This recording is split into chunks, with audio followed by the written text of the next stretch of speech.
রূপান্তরের সত্যের আজকের এই পর্বে সবাইকে স্বাগতম। প্রিয় বন্ধুরা, প্রীতি, সালাম এবং শুভেচ্ছা নেবেন। এই যে পরশু বৃহস্পতিবার রাতে ঢাকা শহর সহ সারা দেশে এত ভাঙচুর হলো, ছায়ানট ভাঙলো, প্রথম আলো ভাঙলো, ডেইলি স্টার ভাঙলো, গতকাল আবার দেখলাম উদীচিতে আগুন দিয়ে ভাঙা হয়েছে। এই যে 152টা স্থাপনা কমপক্ষে সারা দেশে ভাঙা হয়েছে, তার মধ্যে 12 জন হলো আওয়ামী লীগ নেতার বাড়ি, যেখানে আবার আগুন দেওয়া হয়েছে। 32কে 2 দফা আবার আক্রমণ করা হয়েছে, ভাঙচুর করা হয়েছে। এই এত কিছু ঘটনা ঘটলো এবং ঢাকার একদম প্রাণ কেন্দ্রে, ক্যান্টনমেন্টের একদম কাছে, অথচ আমরা সেখানে পুলিশি তেমন কোনো তৎপরতা কেন দেখলাম না?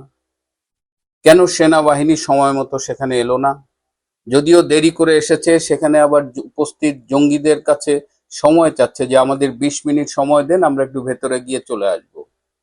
কেন এরকম হলো? আপনার কি একবার প্রশ্ন জেগেছে মনে যে কাদের নির্দেশে, কি উদ্দেশ্যে এই ঘটনাগুলো ঘটলো, এই ভাঙচুরের ঘটলো এবং বিশেষ করে মুক্তিযুদ্ধের সাথে সম্পর্কিত ছায়ানট সহ আরো অনেক প্রতিষ্ঠান কেন ভাঙচুর করা হলো?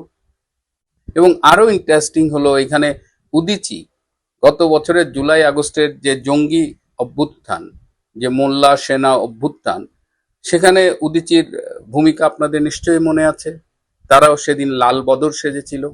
আর প্রথম আলো, ডেইলি স্টারের কথা কি বলবো, এটা আপনারা সবাই জানেন। এই সামগ্রিকভাবে বাংলাদেশ বিরোধী যত ষড়যন্ত্র হয়, গণতন্ত্র বিরোধী যত ষড়যন্ত্র হয়, -2 যত ষড়যন্ত্র হয়, বিরাজনীতিকরণের পক্ষে যত ষড়যন্ত্র হয়, সবখানে প্রথম আলো এবং ডেইলি স্টার থাকে। কেন এই প্রতিষ্ঠানগুলো ভাঙা হলো? আমার মনেও আপনাদের মতো প্রশ্ন জেগেছিল। আমি এই প্রশ্নের উত্তর খুঁজতে খুঁজতে যখন উত্তর পেলাম, তখন আমি এতটাই অবাক এবং ব্যথিত হয়েছি যে আজকে আপনাদের সাথে সেটা নিয়েই কথা বলবো। তবে তার আগে আরো জরুরি কিছু বিষয় আমি একটু শেয়ার করতে চাই। আজকে বাংলাদেশে 6 জন সেনা কর্মকর্তার লাশ এসেছে। আপনারা জানেন যে তারা জাতিসংঘ শান্তিরক্ষী বাহিনীতে কর্মরত ছিল এবং সুদানে এক হামলায় তারা নিহত হয়েছে এবং আরো প্রায় 10 বা 11 জন আহত হয়েছে। যারা আহত হয়েছে তারা বর্তমানে কেনিয়ার নাইরোবিতে আগা খান হাসপাতালে চিকিৎসাধীন এবং সবাই মোটামুটি আশঙ্কামুক্ত। কিন্তু এই যে 6 জন সেনা কর্মকর্তার দেহ এলো, তাদের এয়ারপোর্টে রিসিভ করতে গিয়েছে chief of general staff lieutenant general Shamim এবং আরো কয়েকজন এই বিমানবন্দরের লোকজন, আর্মির লোকজন। কিন্তু বাংলাদেশের বর্তমান অন্তর্বর্তীকালীন সরকারের কোনো একজন উপদেষ্টার সময় হয়নি এই 6টি লাশকে এয়ারপোর্টে রিসিভ করতে যাওয়ার। অথচ আপনারা জানেন যে গত কয়েকদিন ধরে উন্মাদনা চলছে। এই ওসমান হাদিকে শ্রেষ্ঠ বাঙালি, সর্বকালের শ্রেষ্ঠ বাঙালিও কেউ কেউ বলছে। তাকে নিয়ে কত মাতম, এবং তার মৃত্যু সংবাদে সারা দেশ জুড়ে ভাঙচুর, সন্ত্রাস, নৈরাজ্য। এটা নিয়ে গতকালও আমি বলেছি এবং সেনাবাহিনীতে এটা নিয়ে কিন্তু ব্যাপক ক্ষোভ হয়েছে এবং আজকে তারা আশা করেছিল প্রধান উপদেষ্টার না হোক, অন্তত একজন উপদেষ্টা হলেও সেই লাশগুলো রিসিভ করতে এয়ারপোর্টে যাবে, কিন্তু কেউ যায়নি। আজকে 27 বছরের প্রথম আলো, এই 27 বছরের পথ চলায় যে কোনোদিন একদিনের জন্য তার প্রকাশনা বন্ধ রাখেনি সরকারি ছুটি ছাড়া, সেই প্রথম আলো গতকাল প্রকাশিত হয়নি এবং আজকে প্রকাশিত হয়েছে। এবং আজকে প্রকাশিত হয়েছে, তারা শিরোনাম করেছে প্রথম আলো ডেইলি স্টার আক্রান্ত, কিন্তু 32 ভাঙলে তারা লেখে যে 32 ভেঙেছে ছাত্র জনতা। ডেইলি স্টার, প্রথম আলো কারা ভেঙেছে? এই প্রশ্নের উত্তর কিন্তু পুরো রিপোর্টটা পড়ে আমি কোথাও পেলাম না যে কারা ভেঙেছে। এটা পুড়িয়েছে, আগুন দিয়েছে, ভেঙেছে, সব লেখা আছে, কিন্তু কারা ভেঙেছে, এটা কি ছাত্র জনতা না কারা, সেটা কিন্তু নেই। আমি আরো অবাক হলাম যে প্রফেসর ইউনূসের সাথে ফোনে কথা বলেছে দুই সম্পাদক, মতিউর রহমান এবং মাহফুজ ভাই, এবং একটা সরকারের প্রধান তিনি ব্যথিত হয়েছেন এই ঘটনায়। শুধু আমাদের মতো আমজনতার মতো তিনিও ব্যথিত হয়েছেন, আর কিছুই তার করণীয় ছিল না। এই যে প্রকাশ্যে একেবারে ভাঙা হলো, তার কি এটা ঠেকানোর কথা ছিল না? এটা কি সরকারের দায়িত্ব না?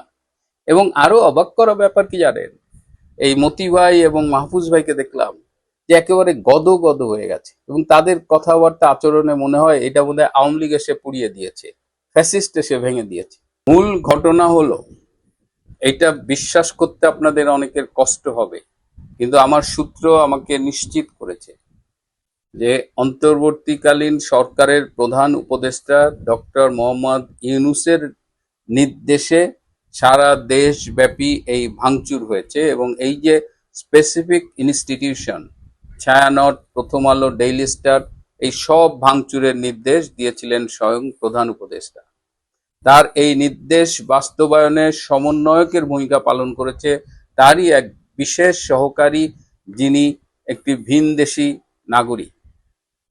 এই বিশেষ সহকারী তার খুব ঘনিষ্ঠ একজন প্রবাসী ইউটিউবার, যিনি ফ্রান্সে থাকেন, তার সহায়তা কামনা করেছেন, এবং তখন সেই ফ্রান্সের ইউটিউবার তার আরেকজন অনুসারী ইউটিউবার, যিনি মার্কিন মুলুকে থাকেন, তার সাথে কথা বলেছেন। এবং এইবার আপনারা দুয়ে দুয়ে চার মিলান, দেখবেন যখন ভাঙচুর চলছে, প্রথম আলো ভাঙা হয়েছে, এবার আপনারা ডেইলি স্টারে আসেন, কারা কারা এই ইনস্ট্রাকশন গুলো দিয়েছে ফেসবুকের মাধ্যমে।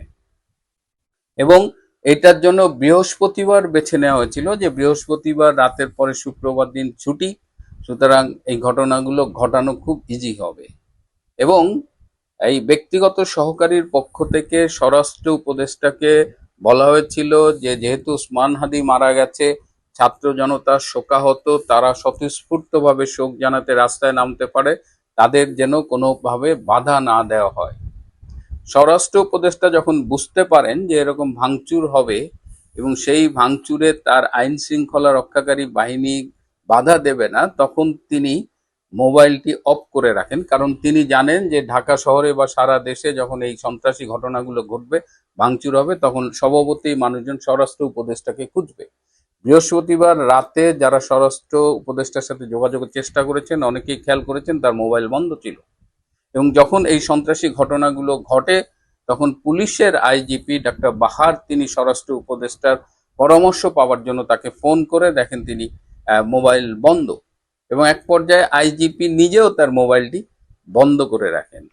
পরে ঘনিষ্ঠ একজনের কাছে স্বরাষ্ট্র উপদেষ্টা খুব দুঃখ করে বলেছেন যে ভালা মানুষের ভাত নাই। তো এই এই যে মানে টেকনিকটা দেখেন, ডক্টর ইউনূস এটা তার সুন্দর মেটিকুলাসলি ডিজাইনের মাধ্যমে এই কাজটা করেছে। এই ঘটনাগুলো ঘটার পরে, এই যে এতগুলো কমপক্ষে 10 জন মারা গেছে সারা দেশে, কোনো ঘটনায় কোনো মামলা হয়নি। আন্তর্জাতিক মিডিয়ায় যখন ময়মনসিংহের ভালুকার ঘটনাটি এলো, যেমন এই যে দীপুকে পুলিশ অ্যারেস্ট করেছিল, তাকে থানা থেকে বের করে নিয়ে পিটিয়ে হত্যা করে তারপরে তাকে ঝুলিয়ে পুড়িয়ে দেওয়া হয়েছে। এই ঘটনায় আন্তর্জাতিক মিডিয়া যখন সোচ্চার হয়েছে, তখন 7 জনকে একটা আই ওয়াশের জন্য গ্রেপ্তার করা হয়েছে। এদিকে ডক্টর ইউনূস আবার জাতিসংঘ মানবাধিকার কমিশনের খুব উচ্চ পদস্থ কর্মকর্তা, তার ঘনিষ্ঠ বন্ধু, তার সাথে যোগাযোগ করে বলেছেন যে এরকম একটা ঘটনা ঘটেছে, কারণ প্রথম আলো, ডেইলি স্টার, ছায়ানট, এইসব ঘটনারও একটা ইন্টারন্যাশনাল ইম্প্যাক্ট হয়েছে। এই ইম্প্যাক্টের ফলে ডক্টর ইউনূস তখন তার বন্ধুর কাছে, জাতিসংঘের বন্ধুর কাছে সহায়তা কামনা করেন, এবং বন্ধু বলছেন যে ঠিক আছে doctor Yunus, you leave it on me, তুমি আমার উপরে ছেড়ে দাও, আমি এটা ম্যানেজ করবো। এবং তারপরেই দেখেছেন জাতিসংঘ মানবাধিকার কমিশনের পক্ষ থেকে ওসমান হাদির মৃত্যুর ব্যাপারে বিবৃতি এসেছে, এবং তারা, আমি অবাক হব না যদি দেখি যে তারা একটা ইনভেস্টিগেশন টিম পাঠায় দিছে বাংলাদেশে। জাতিসংঘের মহাসচিবও দেখলাম ওসমান হাদির মৃত্যু নিয়ে কথা বলেছে।